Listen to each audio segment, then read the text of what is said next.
오늘 우리에게 주시는 하나님 말씀 에스더 7장의 말씀입니다. 에스더 7장 1절로 10절까지 말씀, 저와 여러분이 한 절씩 교독으로 받들어 읽겠습니다.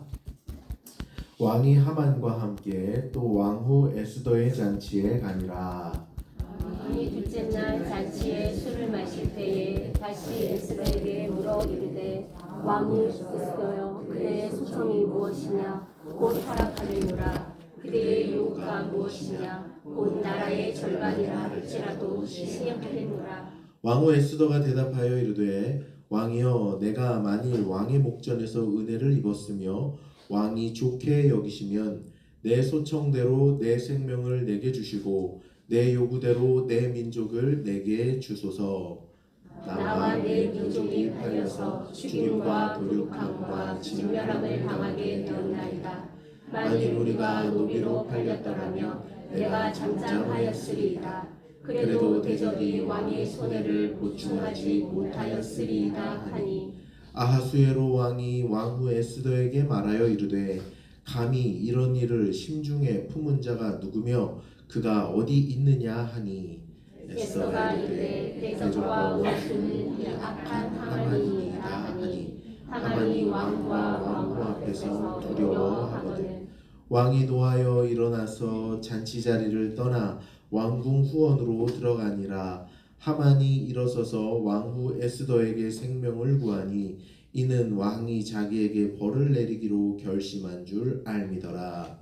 왕이 후원으로부터 잔치 자리에 돌아오니 하만이 에스더가 앉은 걸상 위에 엎드렸거늘 왕이 이르되, 저가 궁중 내 앞에서 왕후를 강간하기까지 하고자 하는가 하니, 이 말이 왕의 입에서 나오매 우리가 하만의 얼굴을 쏟아라.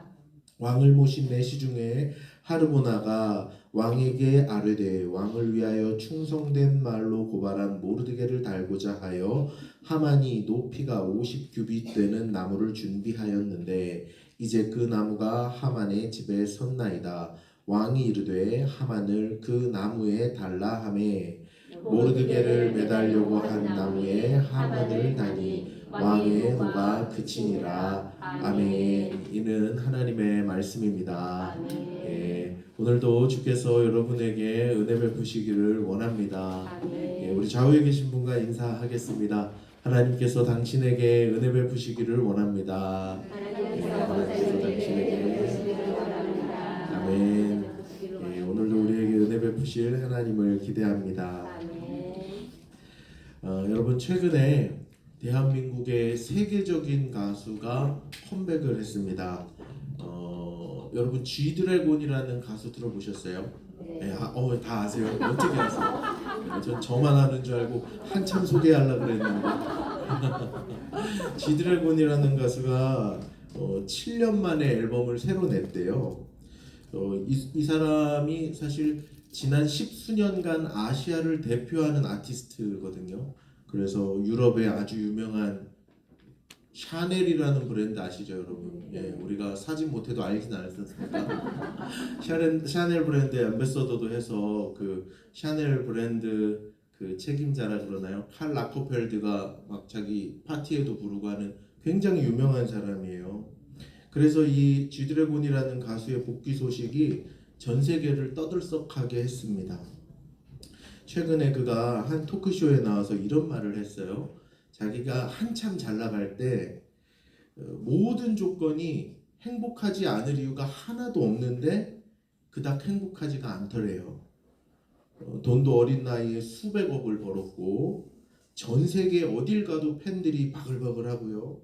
뮤지션으로서도 아티스트로서도 굉장한 명성을 얻었습니다. 그것도 30도 안 되는 20대 때 나이에 그 모든 걸 다 이뤘어요. 그런데 행복해야 되잖아요. 그 정도면. 그 엄청난 성공과 부와 명예를 그 어린 나이에 누리면 행복해야 하잖아요. 그런데 그가 말하기를 전혀 행복하지가 않더래요. 여러분, 왜 그럴까요? 사람들이 착각을 많이 합니다. 성공이 나를 행복하게 해줄 거라고. 그런데 그거는 정말 착각이에요. 성공으로 행복해지지 않습니다. 여러분 명심하고 또 명심하세요. 성공한다고 행복해지지 않습니다. 성공이 행복을 가져다 주는 것이 아니라, 잘 들으세요 여러분, 성공이 행복을 가져다 주는 것이 아니라 의미가 행복을 가져다 줍니다. 의미가. 성공이 아니라 의미의 답이 있어요. 그래서 성공을 추구하면서 사는 사람은 행복하다는 보장이 없어요. 근데 의미 있고 가치 있는 일을 추구하며 사는 사람들은 행복하게 살 수 있습니다. 의미를 추구하면서 살아야 돼요. 그러면 실패하지 않습니다. 여러분 성공이라는 게 참 재밌는데요. 이 아이러니하게도 돈을 생각해 보면 돈을 얻으면 얻을수록 그 의미는 상실돼요. 명예도요. 얻으면 얻을수록 그 명예의 의미가 상실돼요. 뜬금없는 얘기 같지만 잘 생각해 보세요. 제가 이런 얘기를 하나 해드리겠습니다. 제가 예전에 있었던 일인데요. 제가 청년 시절에 무슨 조그만 사업을 하나 했거든요. 참 근데 한 200만 원 벌었습니다. 그 청년이 한 200 벌면은 괜찮나요? 예, 근데 한 달에 200 번 게 아니라 1년에 200 벌었어요. 연봉 200. 얼마나 가난해요? 예. 그래서 연봉 200을 벌 때쯤에 아주 반가운 전화를 한 통 받는데 제 친구가 빌려간 돈을 갚겠다고 10만 원을 보낸다는 거예요. 근데 전 몰랐어요. 빌려줬는지도. 근데 전혀 모르고 있던 돈 10만 원이 제 통장에 날아 도착을 했어요. 제가 어떤 마음이 들었겠어요, 여러분? 예, 1년에 200 버는 청년이 10만 원 모르던 돈이 딱 생겼다. 아, 너무 기쁘더라고요. 에스더 표현을 빌리자면 나라의 절반이라도 얻은 것 같았어요. 아, 10만 원 가지고 그렇게 행복할 수가 없어요. 이걸 가지고 뭘 살까, 뭘 할까. 아, 막 상상 속에서 막 큰 부자가 된 것 마냥. 근데 바로 그때 제가 깨달은 게 하나 있어요. 고작 10만 원 때문에 제가 그렇게 막 날아갈 것까지 행복했거든요. 근데 그 재벌 회장님들은 얼마쯤 있으면 나처럼 이런 행복한 기운을 느끼실 수 있을까? 이 생각이 딱 든 거예요. 이분들에게 10만 원 던져주면 어떤 기쁨, 어떤 생각을 하실까? 가난한 그 청년에게는 10만 원이라는 게 굉장히 큰 의미였어요. 큰 가치였어요. 그런데 죄송해요. 그 유튜브를 뮤트해 주셔야 될 것 같아요. 여기서 소리가 계속 나거든요. 예. 자, 무슨 얘기냐면 다시 돌아와서 10만 원이라는 게 가난한 청년에게는 엄청난 의미이지만 돈을 얻고 명예를 얻고 많은 것을 얻은 회장님께는 별 의미가 아니라는 거예요. 무슨 말씀인지 이해가 되시죠? 여러분 사람은 돈이 없어도 살 수 있습니다. 명예가 없어도 살 수 있어요. 그러나 의미 없는 인생은 견디기가 힘들어요. 의미는 다른 말로 가치라고도 할 수 있거든요. 가치. 예. 가치 없다고 느껴지는 인생은 견디기가 힘들어요. 돈이 없어도 명예가 없어도 아무리 힘들어도 이 일이 가치가 있고 의미가 있다고 생각하면 그거 합니다. 그렇습니까? 안 그렇습니까, 여러분? 아이 키울 때, 어린 아이 키울 때, 아니면 어린 손주들 봐줄 때가 얼마나 힘듭니까? 중노동이죠. 예, 평생 자기만 꾸미고 살던 예쁜 아가씨가 애나 봐요. 맨날 떡진머리 하고 다니고, 그죠? 애는 그렇게 이쁘게 입히면서 자기는 거짓골 해가지고 다니고. 근데 그거 하잖아요. 왜 합니까? 돈 줘서 합니까? 명예가 있어서 합니까? 권력이 생겨서 합니까? 아니에요. 의미가 있기 때문에 하는 거예요. 생명을 기르는 일이 이 세상 어떤 일보다 값진 일인 걸 알기 때문에 그 일을 하는 거죠. 손목 아픈데, 발목 아픈데, 허리 아픈데 왜 손주들 봐줍니까? 의미가 있기 때문에 하는 거죠. 여러분 아무리 가난하고 힘든 인생이라도 그 삶에 의미가 있다면 살만해요. 근데 아무리 부유하고 성공한 인생이라도 의미를 상실해버리면 지옥이 따로 없습니다. 그래서 여러분 축복하는데 성공이 아닌 의미를 추구하는 인생 될 수 있기를 주님의 이름으로 축복합니다. 아멘. 저는 여러분들의 자녀분들이 성공이 아닌 의미를 추구하는 자녀들 될 수 있기를 축복합니다. 아멘. 인생에서 의미를 추구하며 살아야 되는데요. 그래서 가장 큰 의미는 어디 있겠어요?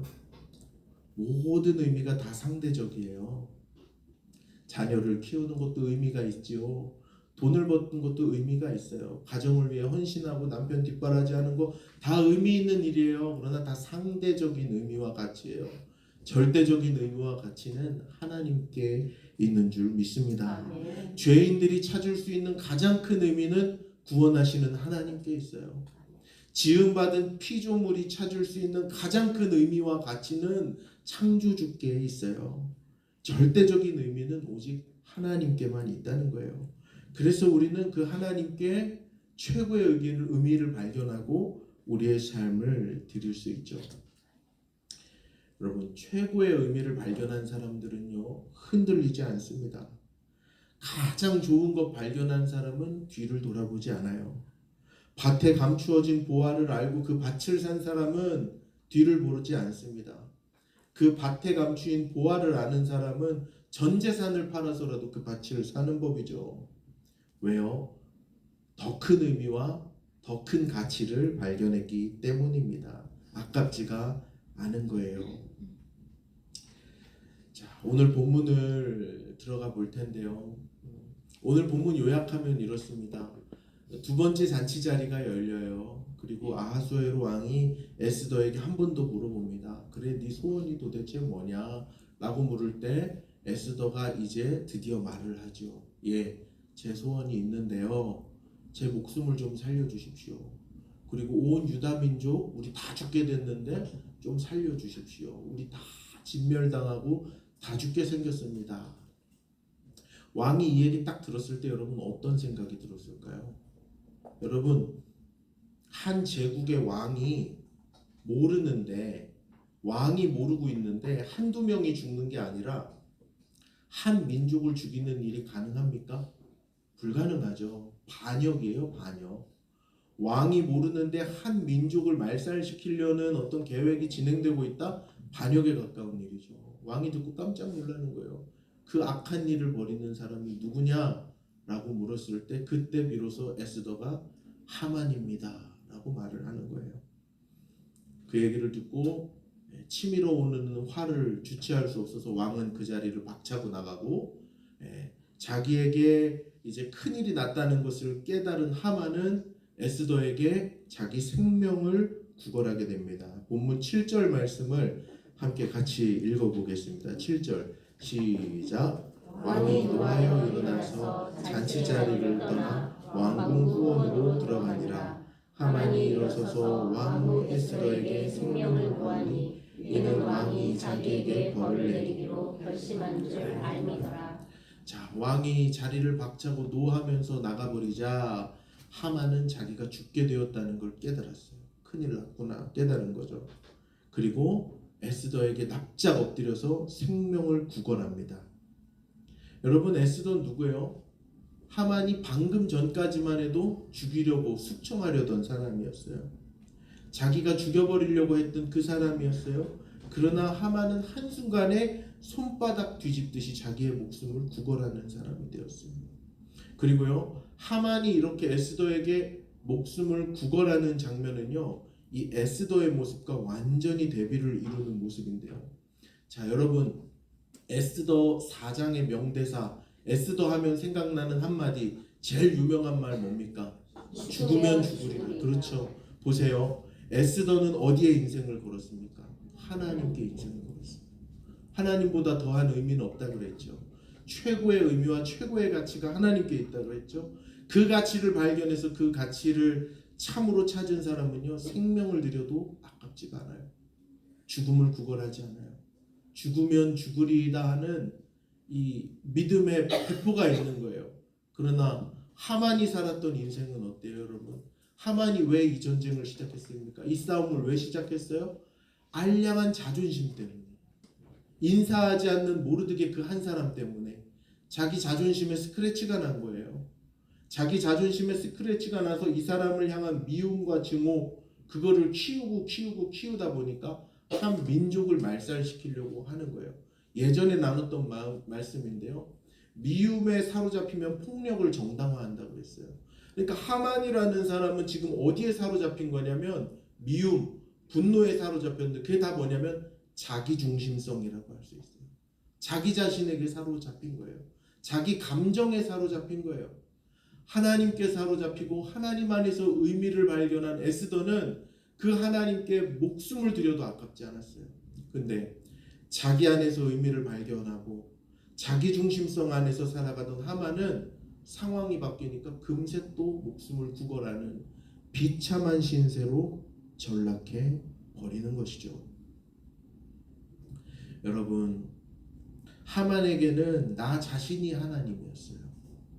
내 자신이 우주의 중심이라고 생각하는 사람이 바로 하만이었어요. 여러분, 이 시대의 중심 죄악이라고 하면 무엇일까요? 이 시대가 가지고 있는 중심 죄악이라고 하면 무엇일까요? 저는 자기 중심성이라고 생각해요. 자기의 만족, 자기의 자유, 자기의 생각이 옳으면 그게 옳은 거예요. 자기가 원하는 게 옳게 되는 게 이 세상의 사고 방식이죠. 내가 좋으면 그만이지 그 어떤 것으로도 내가 통제가 되지 않아요. 내 마음대로 살면 그게 정답이라고 말하는 세대이죠. 그래서 내가 좋다 그러면 뭐든지 할 수 있어요. 뭐든지. 그리고 그것을 틀렸다고 말하면 그 사람이 이상한 사람이 돼요. 간섭하는 사람이 돼요. 틀에 꽉 막힌 사람이 돼버려요. 그런데 여러분, 온 세상의 중심이 나라면 거기에 무슨 의미가 있겠어요? 나라는 존재는 굉장히 사소하고 하찮은 존재거든요. 하나님을 떠난 인생의 가치가 어디에 있겠습니까? 그래서 내 중심에서는, 내 안에서는 어떤 의미도 어떤 가치도 발견할 수 없어요. 조석지변으로 변하는 게 나거든요. 이 안에는 흔들리지 않는 가치가 없어요. 변하지 않는 의미가 내 안에는 없어요. 내 속에서 삶의 의미를 찾으려고 하는 사람들은 다 실패해요. 근데 많은 사람들이 자기 중심성의 환상에 갇혀서 내가 만족스러운 삶을 살면 행복할 것이라고 착각하니 그렇지 않아요. 절대 그렇지 않습니다. 거긴 답이 없어요. 많은 성공했던 사람들, 자기 중심성으로 자아 실현의 끝을 이룬 사람들이 최후가 비참한 것을 너무 많이 봐요. 너무 많이 봐요. 오늘날의 일만이 아니에요. 역사를 통틀어 수도 없이 반복되는 이야기예요. 내 안에는 발견할 만한 의미가 없어요. 하나님께만 있는 것입니다. 아멘. 세상의 중심에 내가 아니라 하나님이 있어야 돼요. 아멘. 우리가 발견하는 인생 최고의 의미는 나에게 있는 것이 아니라 하나님에게서 발견되어야 하는 것입니다. 아멘. 사랑하는 여러분, 에스더와 같이 하나님 안에서 인생의 참된 의미를 발견하실 수 있기를 간절히 바랍니다. 아멘. 그 안에 의미를 발견한 사람, 우리 마태복음이나 복음서의 말로 하자면 하나님 나라를 발견한 사람은요, 아깝지가 않은 거예요. 내 삶을 드려도 아깝지가 않은 거예요. 모든 것을 드려도 아깝지가 않은 거예요.